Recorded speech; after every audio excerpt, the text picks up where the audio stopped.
This episode is sponsored by Zenro Clothing Co. Pick up your tees and or accessories at zenroclothingco.com and be sure to use offer code Socrates at checkout for 20% off select items. Also, if you're not into spending the money, just check out the Zenrail radio playlist. zenrailclothingco.com, music for your everyday. This episode also sponsored by The Portian Bakery. If you're located in the Portian area of Scarborough, Toronto, be sure to check out The Portian Bakery, say what's up to Arville, and pick up a donut or two. Baked daily, crafted with love. This episode also sponsored by Podbean. Podbean is the podcasting platform of choice. It's the one that me and Vish use, and is great, you know, if you're looking to start that DIY podcast yourself. Definitely check out Podbean. Use the link podbean.com/SocraticGamers and gain 1 month of unlimited podcasting for free. Test it out, build that content. Anyone could podcast, right, Vish? Yep. Start a podcast and get your ideas out there. All right, enjoy the episode. All right, so I was thinking about this. We never actually talked about Adam Project. All right, the reason why this came, the movie Adam Project. Yeah. I forgot which one that was. The reason why this came up is because I was watching The Proposal the other day, and I forgot how good he was as an actor. But like from before, like he was like the go-to guy for rom-coms. You know, like I don't know if you remember Ryan Reynolds' old career. Like I've loved that guy since Two Guys, a Girl, and a Pizza Place. Like he was on this TV show when we were like little kids. Do you remember that show? No, I never watched it. Okay, so he was like the goofy kind of like suave guy, like kind of goofy but suave at the same time. And no, actually it started with Van Wilder. Do you remember Van Wilder? I know I don't remember it though. Okay, so sorry, I'm clinking and got halls again. So Van Wilder was a guy who spent like an excessive amount of years in college because he didn't want to graduate because he loved like his life there. You should watch it. It holds up. It's so funny.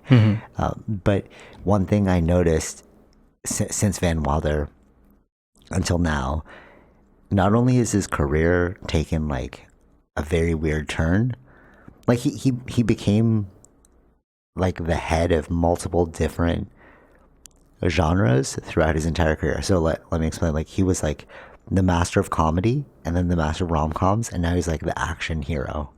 And then he also has drama. Remember Buried? Yep. He has like thrillers. So like if you actually look at Ryan Reynolds, like you think he's like Deadpool, but I think Deadpool is actually Ryan Reynolds. So what I mean by that is like Ryan Reynolds has this like comedic sense about him. You know, he's always making the same jokes, right? And we attribute that to being like, oh, he's just trying to be Deadpool. But if you go back to like Van Wilder, this is the exact same person, exact same jokes. So like he was able to adapt himself to multiple different roles without losing himself. If that makes sense. Yeah. You know what I mean? Like, you know, it's Ryan Reynolds. Right. It's almost like he's not even acting anymore. He's just like, oh, this is your job now. Like, you are now a thief. You are now buried underneath in a coffin. Do you remember Buried, the movie? Yeah. I like that one a lot. Yeah, that one was really, really good.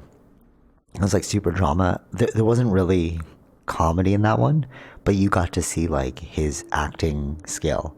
And the thing that I found so interesting is he changed his voice.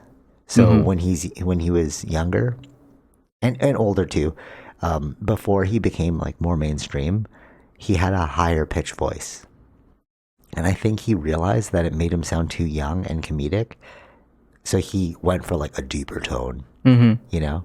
Like, you know how he has like a very deepish tone now? Yeah. But then in some movies, he'll crack to his old voice because that's his real like sound, you know? Okay. And I'm just thinking about like how masterful that acting capability is, because we all know Ryan, he's like iconic now, but like that was like a 30-year journey. Yeah, right. You know what I mean? And if you look back, it's like nothing changed. It's just we took a long time to catch up to his genius. Do you know what I'm saying? Yeah, I mean, yeah, I guess it's some acting skills, right, in a way, but then promote. Or maybe it's like we character. weren't ready for it. Yeah, I guess so.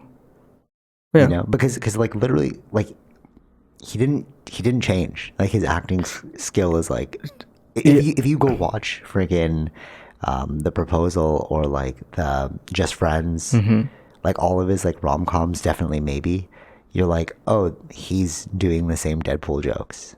Like he has these Right. like, because I brought it up because he did it in Adam Project too.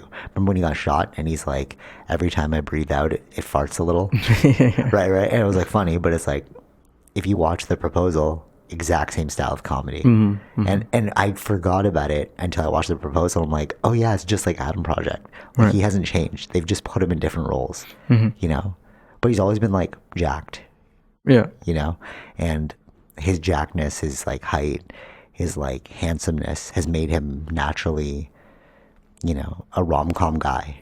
It wasn't until like Blade. Do you remember Blade 3? Yeah. And like he was super jacked in that one, and he was like an action star. And then that's when it started to it started to convert over to more action scenes. You know, I just found that really fascinating. Yeah, I guess I didn't follow it as much as you did, but I do like his work. So Yeah, right. Yeah. But like, you like his like newer work, right? I guess so. Yeah. Right. Like you like Deadpool on, right?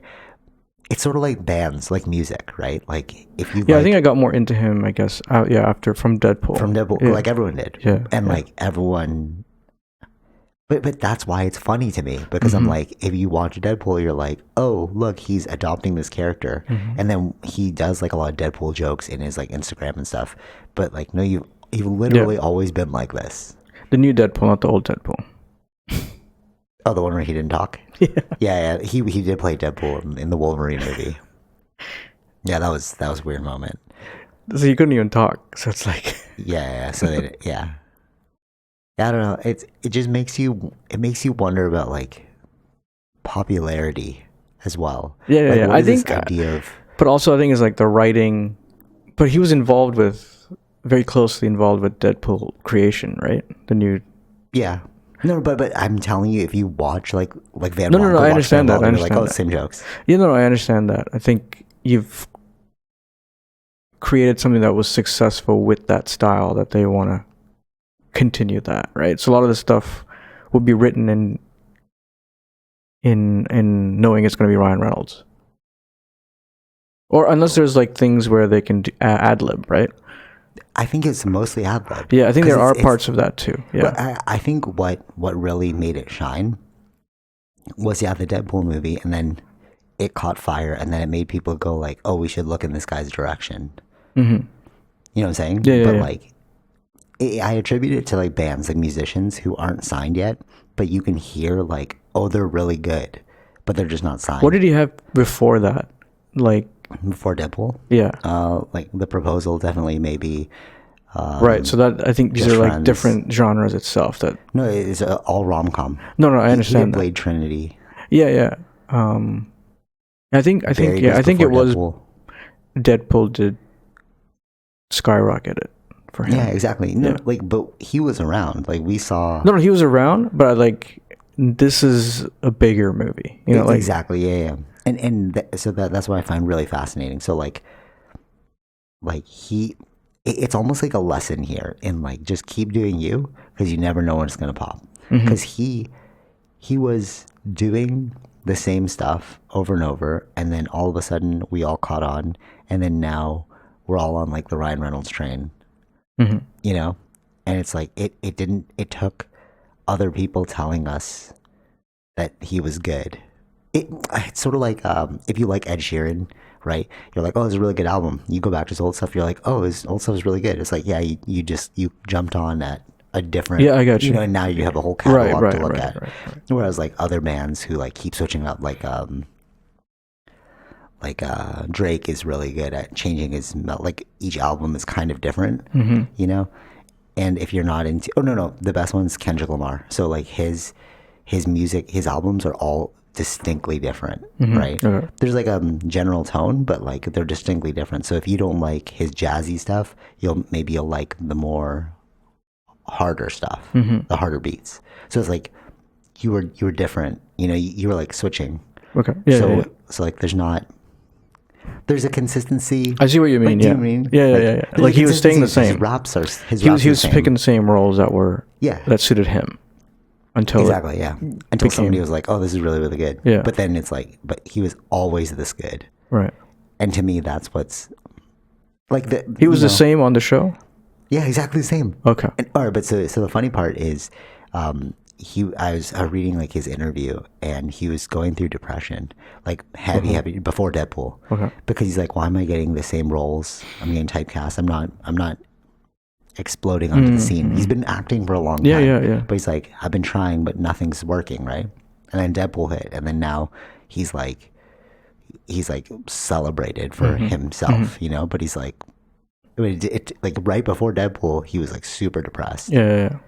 because he's like, is it even worth acting? Because like I'm just stuck in this like B-list role. He was like a B-list actor, and now he's like an A-list actor. You know what I'm saying? But Yeah, it's yeah, like it took a long time. Yeah. I mean, now he's like up there, right? Like. If you put Ryan Reynolds in the movie, you're like, oh, I'm gonna watch this. You Yeah. know? Like Adam Project. Like Adam Project. Yeah, exactly. Yeah. I knew nothing about it, but I was like, oh, Ryan Reynolds in it. Let's check it Yeah. out. I saw like the trailer. I was like, looks interesting. It looks weird, but interesting because he's in it. So I'll watch it. Right. Yeah. Exactly. Just like Six Underground. Yeah. So this is also what I find really interesting too, is the transition, like how you can take the exact same person and transition them according to different genres. Because like if you look at Six Underground, Red Notice, so Red Notice, but he's always done it. So if you look at Red Notice, he's a thief, right? But he's in The Perfect Score, where they were stealing. No, not Perfect Score. Sorry, he played a thief in a different movie. I think it might have been Perfect Score.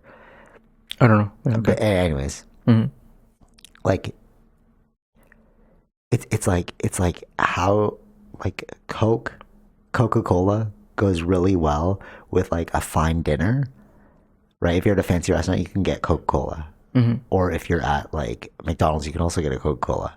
He's like the Coca-Cola of food. Okay. You know what I mean? It's just like you just put him wherever, and it's like he can do it, Okay, I see. Yeah, okay. right? Because like you went from like rom-com guy, silly, nobody takes you seriously, to like this Six Underground super spy, like masterful. Yeah, He was also in Safe House. Oh yeah. He played like the spy that went good. You know, he has a really strong like resume, but we really don't think of him like that. You know what I mean? I think. Free guy. Yeah, I think if you. It's like I think if he's in a movie, you'll be laughing at least. Like Yeah. you'll have a good time. It's like Coca-Cola. You know what you're getting. You know, you're like, okay, I want something a little sugary. Like, Yeah. you know what I mean? Yeah. And he'll just fit in. Yeah. Yeah. All right. Anyways, I was just fascinated because I was watching Proposal and I was like, it's the same guy. Like nothing changed. Right. Yeah. But so Adam Project, we never really talked about it. What do you think? I thought it was good. Really good. Yeah, I thought, it's funny because we started it and then when the kid came and I was like, I don't want to watch it. And then me and my sister watched it. We watched it full because we like Ryan Reynolds. So we're like, whatever, we'll give it a chance. And I really liked it as well. I like the heartfelt moments. Him and his like the dad. scene with in the bar with his mom. I thought that was really good. Yeah. There's a lot of good moments in it to take away from. Lessons too. Yeah, about, lessons. Like, about how we don't see ourselves in the future. Like our present self doesn't really project into the future enough. But because he's from the future, he knows the mistakes he will eventually make. So he's trying to fix those mistakes in the past. Yeah, I thought it was really good. And I mean, it wasn't up there in terms of like one of his best movies, but it was definitely better than Red Notice and Six Underground. I couldn't finish those movies. Six Underground wasn't too bad, but Red Notice was bad. Yeah. But I liked Adam Project. I can't remember much of Six Underground to compare. I think it's better than Six Underground. Yeah. Six Underground was just like an action thing. Oh, he was in Hitman's Bodyguard's Wife, Hitman's Bodyguard. Yeah, I haven't seen the wife one. It's not that good. Okay. It's like, I started it and I was like, ooh, this is pretty. But I mean, that's the thing with Coca-Cola. If if the meal is bad, you can just focus on the Coca-Cola. Right. You know what you're getting out of the Coca-Cola. So even if the movie's trash, Like the Coke is going to be good no matter what. Exactly. The meal could be bad. So like Red Notice, the movie was such a turnoff, but Ryan Reynolds was so charming. Right. That I was like, okay, I could watch. I can tolerate the terrible meal for the Coca-Cola. Okay. You know what I'm saying? Like he's like a staple. Right. Like you know what you're getting from him. Yeah. Where's my funny lines?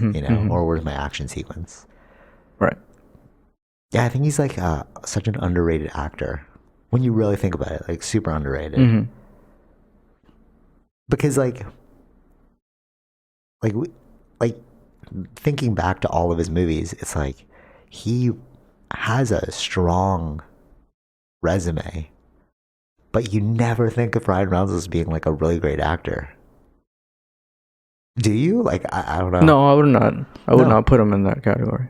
You wouldn't. He's like kind of like I would say The Rock's better. Like if I saw a Rock movie versus a Ryan Reynolds movie, I'd be like, Rock's movie is probably be better. I don't know. I don't know if I would think that. Oh, you wouldn't think that? No. So you'd put Ryan Reynolds higher than The Rock? Yeah, I think I'd have more of a better time with Ryan Reynolds than The Rock. Rock is also a Coca-Cola guy, but he doesn't have the diverse, like he was never in rom. Like he always played kind of the same character and genre. Yeah. Like I don't remember a drama with The Rock. No. I don't remember a rom-com with The Rock. Yeah, I know. He was just always. He's just going to be the action, like star character. Like that's what you're getting. Yeah. But I mean, that's what I mean. Where I'm like, I'm going to laugh probably more and have a better time with Ryan Reynolds than The Rock. So Ryan Reynolds like Coca-Cola, and The Rock is kind of like a cheeseburger. You can't put a cheeseburger with a really fancy meal, but you can have a cheeseburger with fries and a Coke. Right. You know what I mean? Like just stick to your fries and Coke, bro. Okay. Where is your big wheel car and your muscle scenes? You know what I mean? Mm-hmm. What about Kevin Hart? He also feels like he's in that zone as well. He's dabbled in drama, but I don't feel it. But I don't like his drama stuff. It's never worked for me. Yeah, same. He's too comedic. Yeah. That I can't view him as a drama person. He's also another cheeseburger. Yeah. It's like you gotta kind of stick to this. Like you've been trying, but like it doesn't taste that good. He's better than The Rock though. Mm-hmm. In terms of like expanded, right. Like because Rock, you know what you're getting, cheeseburger all the way. Yeah. Anyways, I was just really thinking about that. I was trying to dissect that pretty hardcore. Mm-hmm. What do you think of the Joker and Batman? I didn't watch it still. Oh, still didn't watch it? I still didn't watch it properly. Okay. But what did you think with the picture? You saw the picture at least. Yeah. I saw the image of how he looked. He looks like I feel like the other Jokers, or I mean the other Joker as in just Heath Ledger. Yeah. He had a more of a cooler vibe, Yeah. Oh man, this is so sad. I saw this little meme where it was like, welcome to the club or something to that Joker, and then it showed Joaquin Phoenix, Heath Ledger, Jack Nicholson, and then this Joker. Mm-hmm. Where was Jared Leto? You know what I mean? Like, I mean, he did. You got to forget the Suicide Squad. Just remember Batman Zack Snyder's Justice League. That's the only Joker I'll remember him as, but that was only like 2 minutes. Yeah, but the Suicide Squad was terrible. It was terrible. Yeah. The first one. The Joker in this one, I guess it settles that guessing of when we weren't sure who the person was. Yeah, because it wasn't clear because his face was all like messed up. Looked like messed up, so I wasn't sure if it's Two-Face or not. But the laugh did kind of like throw you off a bit. Yeah. So officially knowing that it's Joker, so the way he looks is something like this guy's just a lunatic. Like that's what he feels like to me. But it's really cool though because you haven't watched the scene yet, but it's a long scene. Mm-hmm. So it was a genius move to cut it out because if they had used Joker that early, we would all forgot about the Riddler because it was so good. Okay. I think maybe that's why they took it out because they didn't want to overshadow. Yeah, no, they didn't. Riddler, and then they also wanted to use. I feel like they wanted to use Joker at a later date. Mm-hmm. Like how they did at the very end. Okay. Because like maybe he will be the next villain. I kind of Well, feel can like, he be the next villain, or what? This is what I was thinking. Where if he already knows Joker, okay, so there's already a connection between Batman and Joker. From yeah. That's what they're From the implying past, already. yeah. Okay. So I'm wondering, which would be even cooler, is if the next movie you find out about the owl thing that I was talking about, like the secret society, and then he has to use Joker to help him figure out. So it's more like he's teaming up with Joker in the next movie. That would be Oh, so that would be sick. interesting. That would be interesting. Because that's what they did in this movie. He went to Joker for help. And then Joker was like, come on, you already know this answer. And then like Batman was trying to, like, you know what I mean? He's like, Yeah. Okay.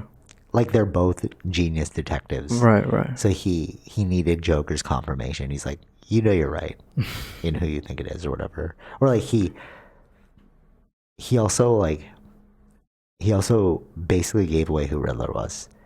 Joker. Like in the, even when you watch it, Right.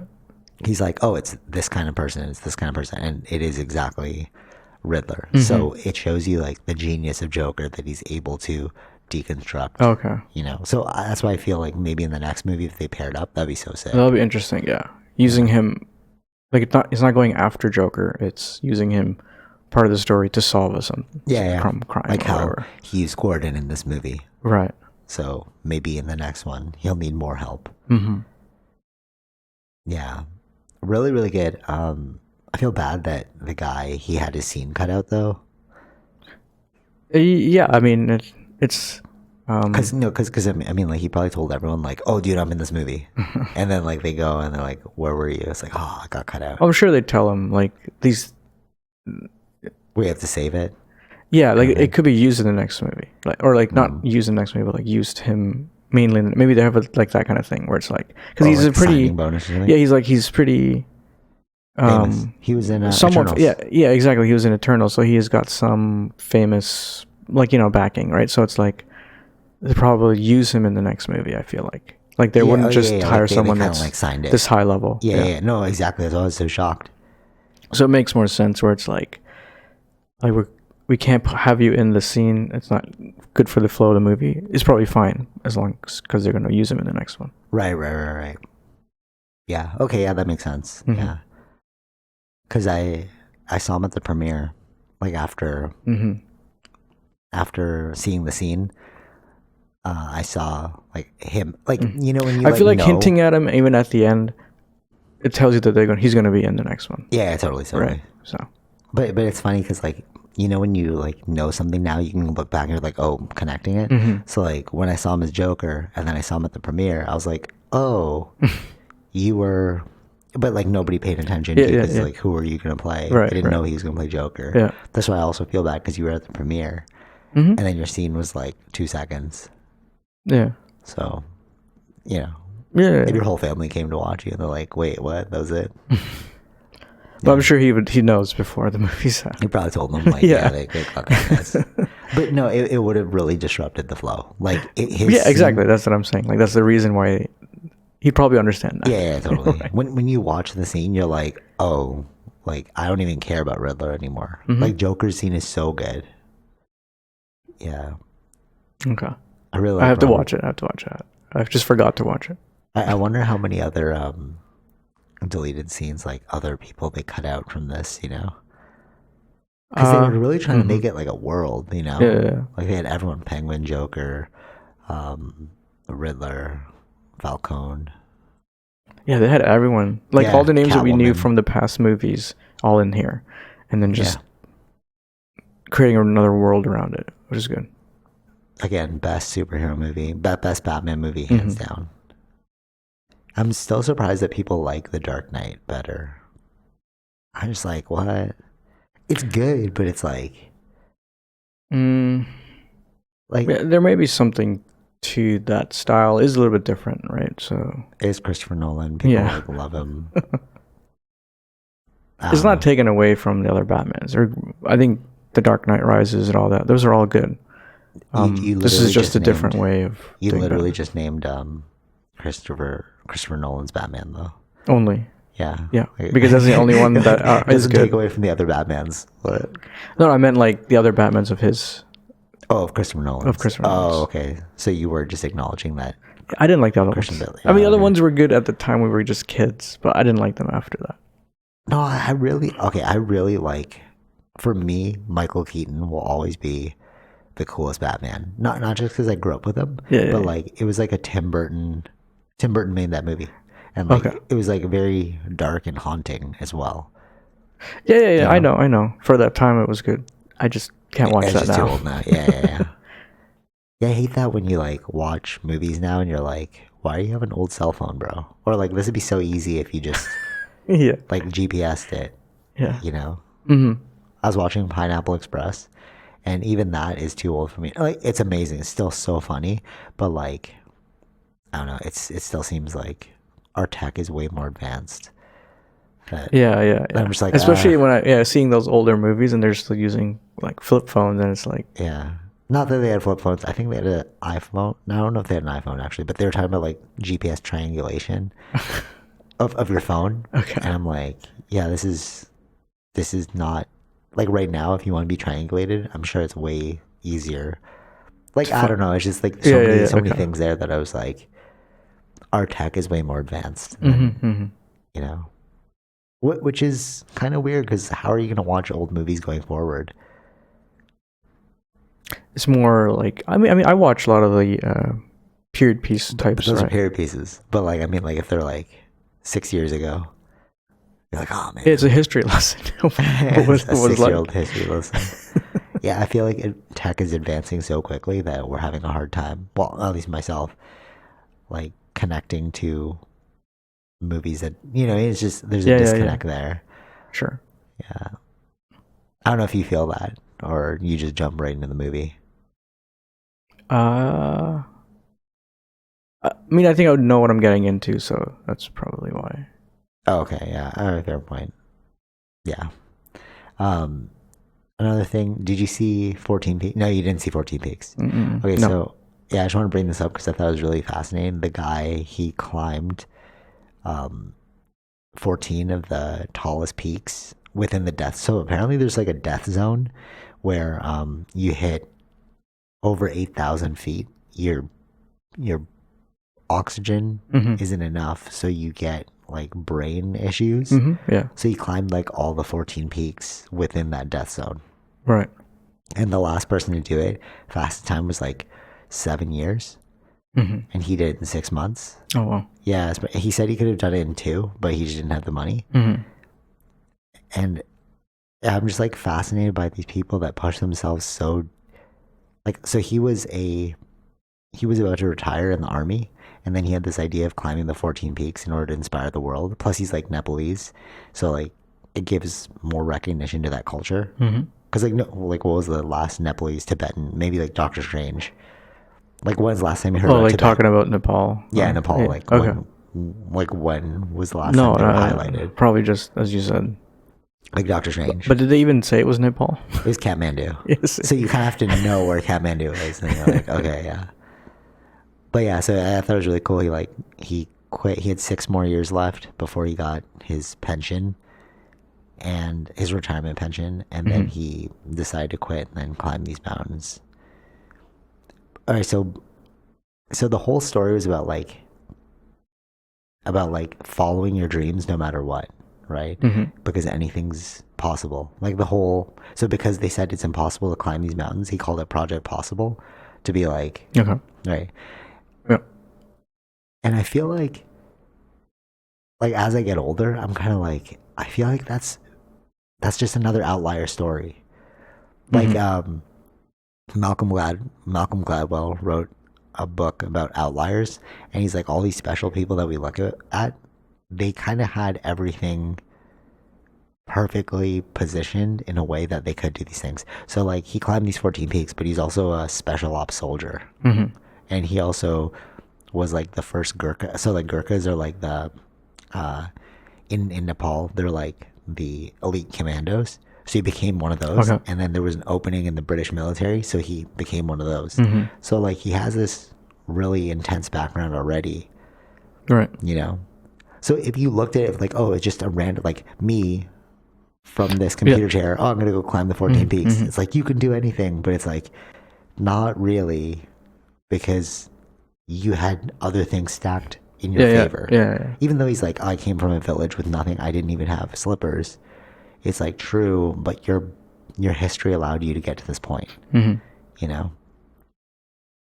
And I'm just kind of like The training and discipline that, right, that comes from the like not those, everyone could do this. Yeah, you know, but it's very inspiring to watch. Sure. You know, and I don't know. I feel like there's like a bit of a illusion on this point, or like, you know what I'm saying? Like, yeah. It's like not everyone could do everything. No, that's how I always felt. You're right. Yeah, I know. But it's very inspiring to watch. Like, it makes you want to go do your things. No, I feel like if people who I think it will be inspiring to people who want to climb, like those things who haven't started but want to. Like it may right. If you're already, it's kind of like you already have those. Yeah, exactly. It's a catalyst to your interests already. Yeah. So it might help you in that sense. So it'll be only like no, it did work for me. I was kind of like, what's the point of going jiu-jitsu? Blah blah. And then I watched this. I was like, I should keep going jiu-jitsu. Like, so there's some things you can get out of it. Yeah, that's the lesson, I guess. I like the inspiration, and that is what you want, right? Like he wanted to inspire people. He decided to go with Netflix instead of Disney Plus. Mm-hmm. Simply because Netflix had a bigger audience, so he's like, I want more people to see this. I'm like, yeah, that makes sense. But it's funny because like nobody ever talks about. He's so open. That's why I love the Joe Rogan podcast, because they just talk and talk, right? And there's no like talking points. Mm-hmm. So one thing nobody ever talks about is what happens after the film gets made. Like, are you still making money? So Joe was like, oh, you must be making lots of money now. He's like, no, I'm running expeditions still. Like he's not like a multi-millionaire. Like, just because you have a documentary on Netflix doesn't mean you're... Yeah. Yeah, but we never think about that. Yeah. We think about, like, the perception. Mm-hmm. You know? Wow, you have something on Netflix. You must be rolling in dough. But it's like, not really. Not necessarily, yeah. Yeah. Interesting, right? Unless you have, like, multiple projects with them. Then it makes more sense. Yeah, true. Yeah. But you know, because it's not like he was just selling the thing, right? So it's this one-off deal. Yeah, totally, yeah. So he still has to like live his life and do things in a way that are, you know, supportive of like longevity. Mm-hmm. Yeah, like so many times it's like that which glitters is not gold. You know, it's like it looks great on the outside, but when you look at the inner workings of how something works, it's like this makes no sense, or like not makes no sense. It's not as great as you thought it was. Mm-hmm. Yeah. It reminds me of like last week's topic about Sadhguru, right? Like the 10-second clip, everyone's like, oh my God, this guy's a genius. And you read his book and you're like, I don't know. This is kind of weird. Yeah. But nobody does the backtracking to like look at. Well, we're in a world of 10-second world. I know, right? So that's the... But I mean, like, technically, before, it was also the same. Like, we were still just looking at media. Yes, yeah. Like TV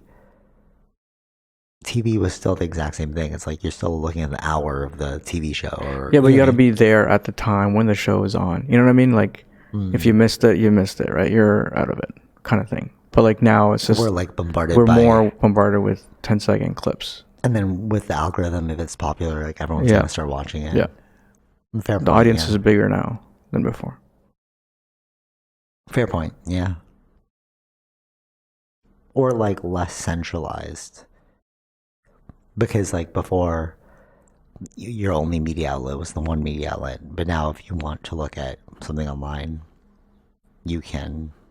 Like it's almost like it's like, I get what you're saying. Things that are going viral, everyone sees. But I think also like the internet makes things decentralized because we're not all watching the same things. No, not all the same things, but there are the viral stuff. Yeah. It just tripped me out to think about like this 14 Peaks thing, super impressive, but then what's going on behind the scenes, you know? Because they also show that he said the hardest thing was funding for it. So it just shows him in the documentary, like doing presentations, asking for like money to climb. Right. And then everyone's like, this is ridiculous. Why would I give you money? You know what I mean? Like, like how, it's really all about selling an idea at the end of the day. Yeah. You know, we talked about that before. Like business is always about like, can you believe what I believe? And then believe that I can make it possible. Yeah. It's a story. Yeah, it's a story. Speaking of which, I started watching We Crashed. Okay. That's another one. That's another one. Just like Dropout. Or in these like he's not because he made it work, but he's just out of control. It's only been like 1.5 episodes because they didn't release them all yet. But what I wanted to talk about was Jared Leto's body transformation. Speaking of actors that we don't think about, like Jared Leto is super unsung as well. Remember he did that movie with Yeah. the Beatles and he was like super fat, and then now in this movie he's super skinny. The which one? He was like the murderer for Beatles. Oh no, I don't remember that. Yeah, I haven't seen it either, but I saw the pictures. Okay. So he played one of the guys who killed a Beatle. Okay. Or assassinated Beatle. I think I might be getting that wrong, but I'm pretty sure he was like one of the guys who killed one of the Beatles. Mm-hmm. And for that role, he got like super, super overweight. Okay. And then now in We Crashed, he's like super, super, super skinny. Yeah, he's had another one, I think, where he was super skinny. Yeah, where he played like the transgender. Or something. Yeah. Dude, this guy is a master of like. He's the next Christian Bale. Christian Bale. No, but I think he's even more than Christian Bale. We just never think about it. Multiple times doing it, or like what do you mean? Like more than Christian Bale? I like his. Okay, so Christian Bale, like he's on par with Christian Bale, I'd say. Like Christian Bale's a better actor, but if we're just straight talking about body transformations, Okay. like they've both gone through some crazy transformations. Yeah. And Christian Bale too, like I was watching his interview about it and he was saying it's really hard on the body to do those. Of course. Because you're disrupting it, right? You're making it super, super heavy and then the next role is like, we need you to be super skinny. So like, okay, let's drain our body down. Yeah. And it's really, really tough. So when I watched Jared Leto like in these transformations, I'm like, man, it's almost like you're killing your body or something, you know? Like, because if you watch We Crashed, he's like super, super skinny. Mm-hmm. Not like crazy skinny, like the transgender role, but like you wouldn't have known it was him. Right. And we're about to see it again with Morbius. Oh yeah. Right? Because he gets super jacked in that, but then he starts off really skinny and frail. Right. And then I also was wondering, like, what were you filming at the same time as you were doing this? Because, like, you have to time them, right? Because you can't be super skinny and super jacked. Like, you have to, you know, like, were you filming? Yeah, I think the Morbius was done before. It must have been, yeah, because it was, like, years ago. But, like, how do you line all those projects up? You know what I mean? Like, movie magic is pretty intense. Yeah. Right? Because, like... True. I mean, sometimes you don't even know what's real, what's not real anymore. Oh, you think they CGI'd his body? There could be some portions of that. No, but his face, though. Like even sunken in. No, I know. But even... I get that. No, I'm not saying that he didn't do some portions. I think there's also added on. Oh, yeah. Also, on top of it. So it's like... You never know what's real anymore. You don't know. That's especially with today's CGI. You can't tell anymore. That's good true. Stuff. Good CGI. Yeah. Yeah, that's true. Do you remember Jared Leto movies? I feel like he's a really good actor too. Like he feels like a Ryan Reynolds to me. He's definitely not A-list though, but he is certainly like... He's done a lot more indie stuff, right? Yeah. I can't recall his body. The last one that I watched with him. Like Lord of War? Lord of War? No. You don't remember that? He's like an ammunition stealer. No, I don't remember. With Nicolas Cage. He played. I don't remember him in it. Yeah, exactly. That's what I mean. He's like an unsung actor. Yeah, okay. He was in Fight Club. Did you know that? Nope. Exactly. Right. So he's been doing it for a while. We just don't. I never paid attention to him. Yeah, he was in the House of Gucci movie. I knew about that. He doesn't look like him though. Like, hey, he tried to pull a Colin Farrell with the fat suit. Yeah. But I feel like Jared Leto also delivers. I feel like his movie selections are really, really good. I just don't remember them. He's just because I just named Lord of War, which is amazing, and I also named Fight Club, which is also amazing. But again, you didn't know who's in it. Exactly. Because they're like, I don't know, they just... His presence on camera isn't as loud as other people's. Mm-hmm. You know, he doesn't make like a very strong Like if you didn't know that was Jared Leto in House of Gucci, Right. you'd have been like, "Oh, he was in that movie." You know what I mean? It's only because Yeah. he doesn't look like Jared Leto in that. So Mm-hmm. that's what I mean. He's like a chameleon or like a ghost or something. But he's Yeah, a good because actor though. yeah, But it's just I like know, but I can't remember much any movie that he's in. Though. because he's such a chameleon. Yeah, it's funny. We talked about amazing actors like Tom Hanks. Yeah. Remember, but like there are all these other actors that have been doing amazing works. You know, like the acting field. Because like, how do you name somebody as who's the best actor of all time? It's really difficult. It's very subjective. Yeah, it's very subjective. Yeah. You know. Yeah. Mm-hmm. Yeah. Okay. He plays. Well, actually, Is so your We Crush is good so far? it's really really good. Okay. He has the same kind of accent as the House of Gucci, Okay. so you can tell he's I didn't working see on the that same one, but- roles Okay. at the same time. But like, yeah, he played Joker, played Morbius. Yeah. You know. We'll see more. Morbius isn't out yet. Soon. Yeah, true. You know what Jared Leto is? He's like salt and pepper. You put them there, but you don't really. They enhance the thing, but you don't really notice them. Like, oh, this could use a little bit of salt, but Yeah. like, Right. when you put the salt in, you're not like, wow, this is salty, because then you're like, Yeah. it's It melts in gross. with everything else. Yeah, exactly. Yeah, And then you forget that it was there. Yeah, he's the salt and pepper of the acting world. Okay, all right. Last thing. It's not really a happy one, but whatever. The Red Panda movie. No, we haven't seen it, but it relates to this idea of equality for people, and so basically the premise of the movie is that this Asian girl is trying to uphold her Asian roots, but at the same time build in a Western perspective as well. So like you have to think for yourself. You don't have to always live for your family, all that stuff. And I actually just see that as like blind. I coined it blind spot racism because you're like you don't really realize that that is also racist. Not like racist like oh I hate your race. No, But no, like no. it's like we talk about equality and you know diversity and inclusion. But in order to do that, you have to understand that not all cultures are built the same. Yeah.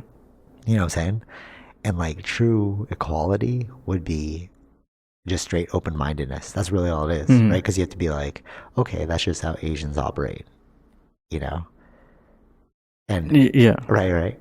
Because like it was like the second time I'd been recommended that movie, and Wab was saying that the negative comments were like, oh, why would somebody do this, blah, blah, blah. But it's like, you didn't grow up in an Asian household.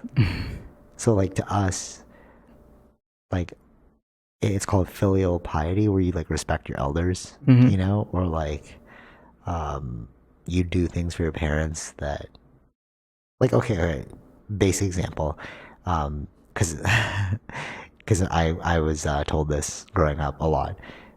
Like in typical colonial households, they'd kick you out at 18. But you can like live with me forever, Yeah. right? And then like the expectation is when they're old, you take care of them because they took care of you when you were young, Yeah. right? That's just like general Asian manners, right? But like then people are like, well, why do you have to help your parents out? Yeah, and like, oh, they're old, they should fend for themselves, or you put them in an old folks home, or you know, in like all these things, Yeah. and we're kind of like that perspective of that's what you should do as compared to what I was brought up to do is like blind spot racism because you're not accepting that my way of life might be equal to your way of life. You know what I mean? Like it's like kick you out at 18 and then put your parents in old folks home when they're too old, right? That's like the Western perspective. But then you have like the more Eastern Asian perspective, which is like, you know, stay with me as long as you want. I'll always be there for you, family. And then when I'm old, you'll take care of me. You know? You know what I'm saying? Yeah. Yeah. Did that make sense? Like, It makes sense. Like what I'm saying, blind spot racism. Yeah. I think that would be in more of the upper class white community, right? Which Because one? What do you mean? I mean, like by putting these, like who would be generally putting their parents in old folks' homes, right? Like because it's a lot of money, so it's generally Oh upper yeah, that's class true people. too. It's Oh, not. I didn't even think about that, dude. Yeah, Whoa. Yeah, because it costs money. it costs a lot of money. Oh, interesting. Yeah. Yeah. Okay. True. Yeah. Okay. Yeah. Yeah. All right. Yeah. True. Yeah. But all right. So which way is the right way of conducting things? No, there isn't a right way. Right. And that saying that would be true equality. Mm-hmm. Because then it's like, yeah, there is no right way. All Yeah. ways are correct. Yeah, But to it's just understanding of where people are coming from. That's all. exactly, Or accepting that things are going to be different from what you believe. Exactly. So I've like been a part of these like diversity and inclusion things. Like in the nonprofit world, it's a big thing right now, right? I don't know if it's a big thing at your work. No. No, well, because yeah, mostly diverse, right, in your work. I would say there's very little white people. At your work, yeah. Okay, so in my in my career, it's quite the opposite. Okay. And I often find myself as the minority in the situation. But I'm like when we talk about like diversity and inclusion, to me it's confusing because it's like whose definition of diversity and inclusion are we talking about here? Mm-hmm. You know, it's like I'm not saying that we shouldn't. I'm not saying that we shouldn't do these things. I'm just saying, is it coming from a pure place of understanding, or is it coming from a pure place, or is it coming from a place of I'm telling you what to do? Mm-hmm. So Right. like, big thing right now is like at the end of your name, you're gonna put like he, him, she, her, they, them, right? And to me, it's like, okay, that's just how you want to conduct your business. Cool, right? Doesn't infringe on me. Right. But that's true understanding of equality. But if you don't want to put that, totally cool too. Like you don't want to put he, him at the end of your name, fine. But there are some organizations that get really upset if you don't put that. Mm-hmm. You know, it's like in their mandate we have to. Yeah. It's like now you're just forcing equality. Now it's not coming from a genuine place. Mm-hmm. Now we're just manufacturing the illusion that we are an inclusive society. Mm-hmm. But to be truly inclusive is just like, okay, do you, man? Right. Yeah. You know what I'm saying? Yeah. And I feel like we're at that disconnect right now. I mean, obviously we are because it's relatively new. Mm-hmm. Like this whole like diversity inclusion thing is like new. Yeah.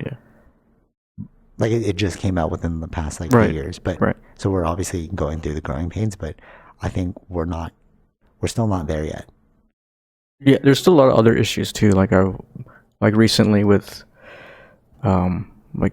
sports and trans people in sports. Oh, dude. Yeah, I didn't. So that's like. Yeah, I didn't. That's Even not write that a one down. solved situation yet. Yeah, right? like is that equality? But I don't. I don't want to go too much into it. I'm just saying like Same. that's also a topic that's still being there's two sides, like there's it's not solved yet, I would say. Yeah, because like can somebody who recently transitioned compete in a and there's so many different variations to that. Did you transition before before puberty? right? Yeah. Is different than after puberty. Yeah. So but see, So but these are like such nuances that are right. But that's the manufactured superficial equality because like okay, we're gonna be equal like this. It's like, but we're like still there's genetic differences, you know, and it's like it goes back to the thing. It's like whose definition of equality are we going under? yeah. Right? Because it's like if you're just going over the general definition of equality, then it's like I matter no more or less than you. Like whatever you want to do, cool, man. Yeah, that's what you want to do. But that's like 10 steps ahead of where we are right now. We're trying to like force equality right now. But it's like, but to realize that not all things are equal is how you're going to achieve real equality. because then you're like, oh, they're not equal, but they are Yeah. what they are, Yeah. right? Whereas like the manufactured one right now is like, let's all fit into this box, right? You know what I mean? Yeah. Yeah. One final question, because I'm so curious. Do I fall under um, a person of color definition? Yeah. I do, right? Yeah. Exactly. Exactly. So I would say I do. But I've gotten a little bit of pushback on that. It was like, oh, you aren't technically a person of color. I'm like, but I'm Asian. Yeah. But I've noticed that Asian people always get the short end of the stick. Because when you talk about person of color, you think brown or black. Who would think that? Like general, it's like I won't say who it is, but like Okay. I've received like, you don't fall in the category. I'm like, that's weird. That's not true. Okay, yeah. Yeah. So I can put that down, right? Yeah. All right, I will put that down. Person of color. Yeah, no, but like, but Unless is there like a specific definition for it? no, Like, I think the like the BIPOC statement is generally mhm. reserved for like people with darker melanin. You're searching up right now. Yeah, so the term person of color is primarily used to describe any person who is not considered white. Okay, so I'd fall into that category. Yeah. All right, so I'm gonna start checking that box off. Yeah. But it's weird though as well, because I feel like I fit it like even Wob, when he was making that joke about like me wearing Vans, I'm like, I never wore Vans. And then he's like, oh, I always just thought of you as white, because I'd listen to like rock music. And Yeah, like, yeah. like my general direction has been in the Mhm. Caucasian direction. you Right, know, right. Rock music, skate, Mhm. BMX.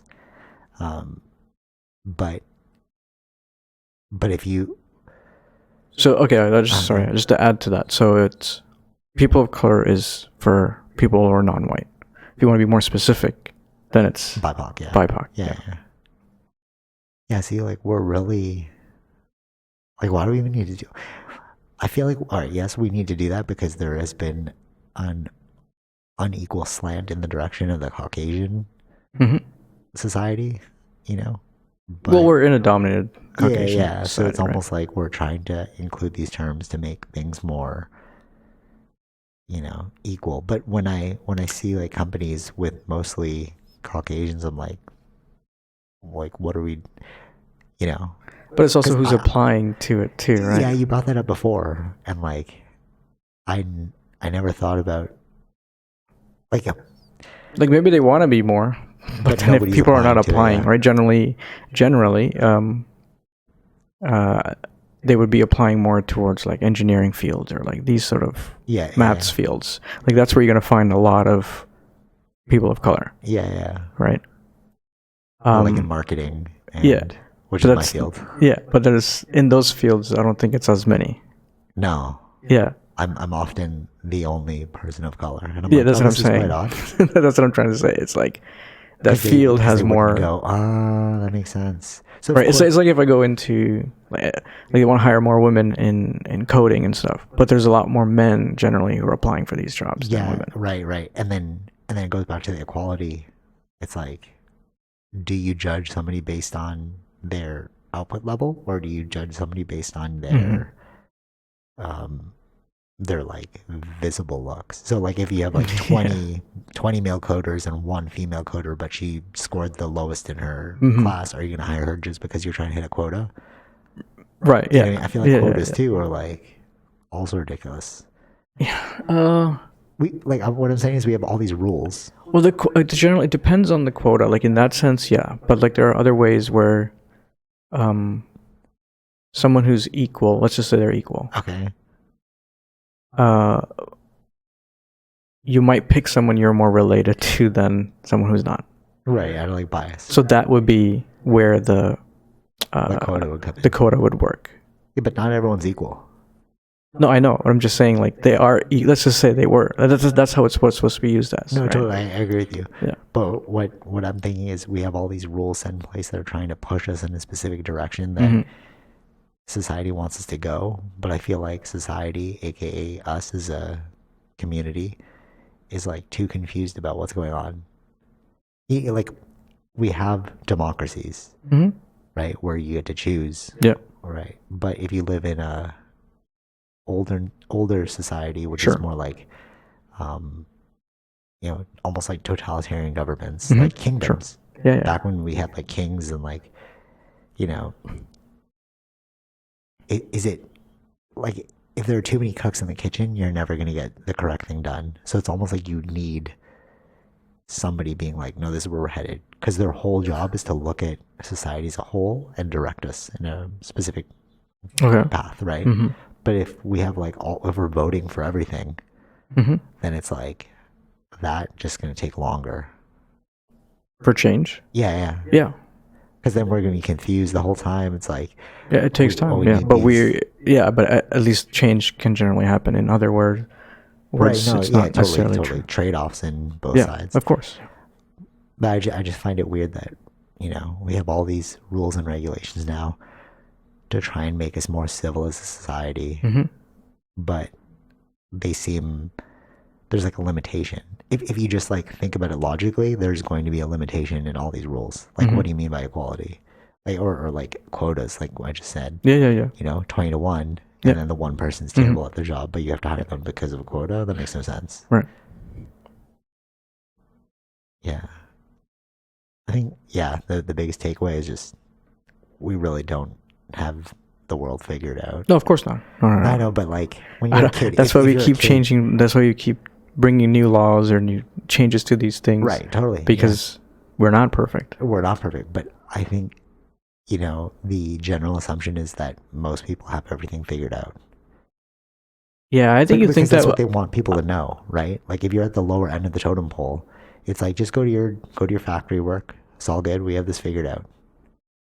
But I think we're hitting that point where if you're conscious enough, if you're like actively thinking enough, you're kind of like, this makes no sense.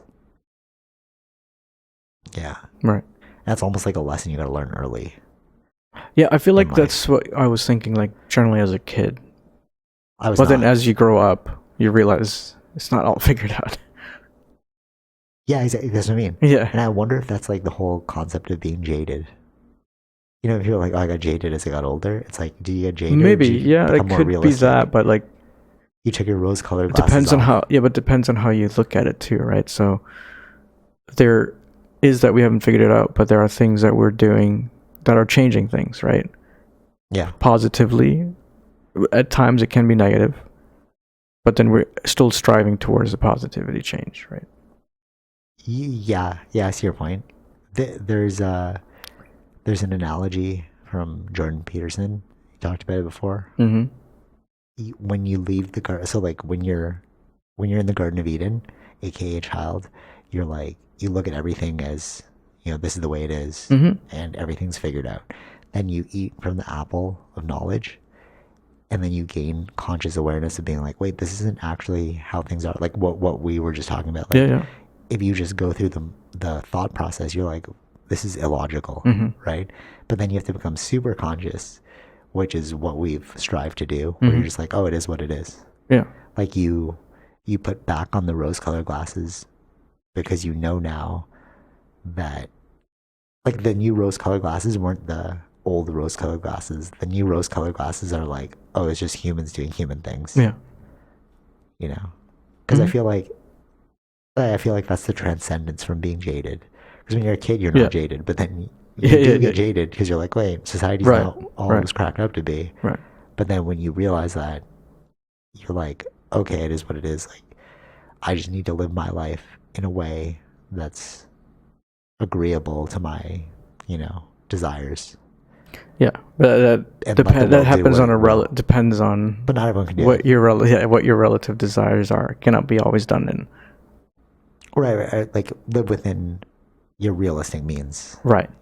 But I wonder how many people actually hit that point though, or they just stay jaded. Because a lot of people who just stay jaded. It depends on, I guess, your background information. Like, well, how do you? Yeah. Like, I think for me, it's more like seeing what it's actually like in the other parts of the world. And then comparing, you know what I mean? Like, yeah. where it's like, we wait, do I'm have living it off way better. better than you know what I mean? Yeah, totally. Yeah, for sure. And nobody experiences that. If you don't experience that, then how do you know what you actually have in front of you? You have to do the hard work of pushing through the discomfort of like your Yeah. jadedness. Like Yeah. you're jaded, so you're discomforted. You have to do the hard work of pushing past that to learn more Mm-hmm. in order to be like, oh, this is actually not as bad as I thought Mm-hmm. it'd be. Mm-hmm. Yeah. And you just like, the world will do what the world will do. Because like society, like if you think the way we live is real society, you're in for a big surprise when you leave. Because the way we conduct ourselves is not the way the rest of the world conducts themselves. Like some people see it on TV and they think they know. They're like, oh, look at that Russian terrible blah blah blah, right? Sure. And you're like, no, that's what they're feeding you through the media. But like you need to go experience it, see what it's really like, Mm-hmm. and then you grow a deeper appreciation for what you do have. Mm-hmm. All right, cool. We'll end it there. That's a good.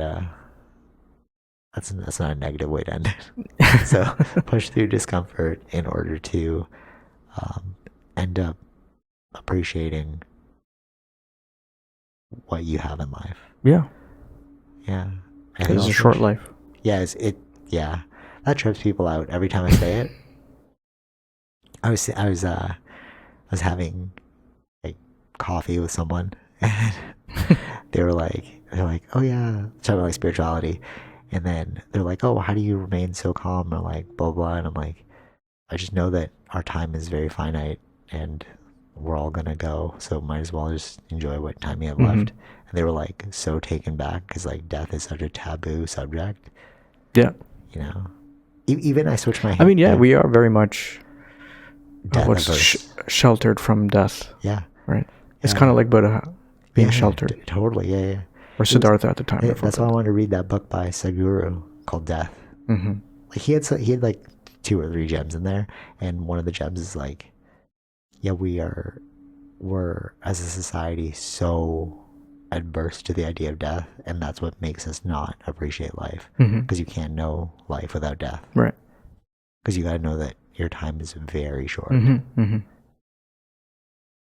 But we don't think about that because it's not fun to think about. Yeah. Yeah. Weird. Actually, all right, last thing. I switched my handle from Beach Cooks to Eat Well Die Fun because I made that like joke before, like, oh, I'm going to create a restaurant called Eat Well Die Fun. And then I switched the handle and I was already feeling like, is this negative? Like, you know, like die fun. People are like, what? Talking about death. You know, like nobody likes that topic. Right. But Well, like, I guess if... But you got to push through the discomfort. That's what I'm saying, yeah. Right? Yeah, you have to break the mold. It's like, yeah, it's uncomfortable, but sit with the discomfort, understand the discomfort, and then you can grow through the discomfort. Yeah. We're all going to die, okay. It's a truth. What are you going to do with it now? Yeah. Yeah, all right. Till next time. Take it easy, Vish. Peace. Bye. All right, hope you enjoyed that episode. Be sure to like, share, subscribe, all those fun things, and check out our sponsors, Zenro Clothing Co., Portian Bakery, and Podbean. Take it easy, Vish. Peace.